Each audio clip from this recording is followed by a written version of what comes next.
नदियाँ जीवन और ज़मीन का सिंचन भी करती हैं तो कभी कभी विनाश भी।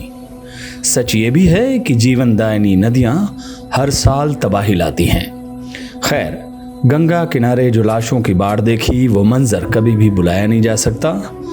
पर क्या सरकारों को ऐसे दर्द भरे मंजर से फ़र्क पड़ता है?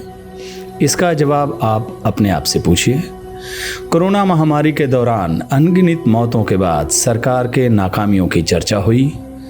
लोग सड़कों पर मरते रहे, अस्पताल के लिए तड़पते रहे, ऑक्सीजन की लाइनें लगीं। कुछ बचे, कुछ हमारे बीच नहीं हैं।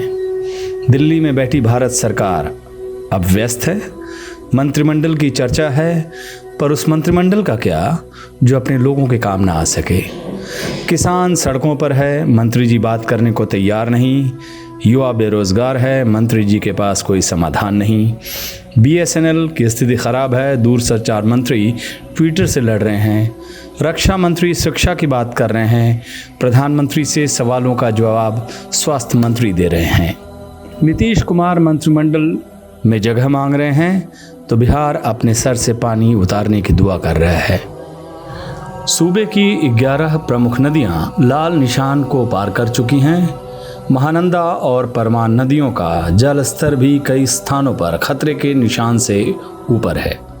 कोसी, कमला, बलान, अधवारा, बागमती, बूढ़ी गंडक, गंडक, सोन, खिरोई और लालबकियाँ ये वो नदियाँ हैं जिन्होंने बिहार में तबाही मचा रखी है।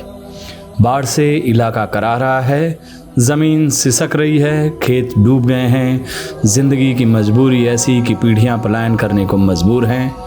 बाढ़ में बहते डूबते खेत जिंदगी की सारी उम्मीदों को साथ बहा ले गए। संभावनाओं से लबरेज बिहार की हर साल यही तस्वीर दिखती है। बाढ़ को लेकर सुशासन की खूब योजनाएं बनती हैं। बांध, पुल, पुलियों के नाम पर लूट जारी है। खेत खत्म और उद्योग इतिहास हो गए हैं। भ्रष्टाचार का पानी सर के ऊपर से बह रहा है। बीजेपी के विधायक ज्ञानेंद्र सिंह ज्ञानू ने अपनी ही सरकार के मंत्रियों पर सवाल उठाए हैं। बिहार में बाढ़ से कई परिवार के आशियाने खत्म हो गए हैं तो कई घरों में साल भर का अनाज पल भर में ही स्वाहा हो गया है। पानी की तेज धारा में सब कुछ बह गया है। मोतिहारी ज़िले में तो करीब 200 परिवार सड़क पर रहने को मजबूर है। सड़क पर 4 से 5 फीट पानी बह रहा है। सड़क नदी बन गई है। जान जोखिम में डालकर लोग सड़क पार कर रहे हैं। बहाव काफ़ी तेज़ है। गाँव में पानी घुस जाने से लोगों का जीना मुहाल हो गया है। बाढ़ प्रभावित इलाकों के लोग ऊंचे स्थानों पर अब पलायन करने को मजबूर हैं। ये हर साल की कहानी है और सुशासन ऐसे ही चलता रहता है। हर साल बिहार की यही किस्मत है। हर साल उसे बाढ़ में यूं ही डूबना पड़ता है। हर साल सैकड़ों घरों को बाढ़ का पानी निगल जाता है। हर साल बिहार बाढ़ का दंश झेलता है। करोड़ों लोग प्रभावित होते हैं। सैकड़ों की संख्या में लोग और मवेशी मरते हैं।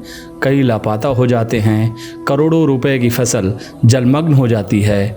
बाढ़ बिहार में सालाना त्रासदी बन चुकी है जो हर साल आती ही है।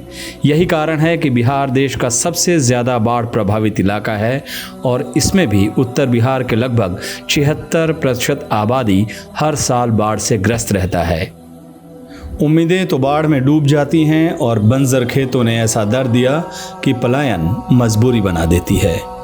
बाढ़, औद्योगिक पिछड़ापन और पलायन यहाँ की सबसे बड़ी समस्या। समाधान का कोई रोड मैप नहीं दिखता, बस चुनावी भाषण में भविष्य जोर शोर से दिखता है। नारे बहार के लगते हैं, पर सच्चाई ये है कि आज बिहार बेहाल है। वजह नीतीश कुमार है।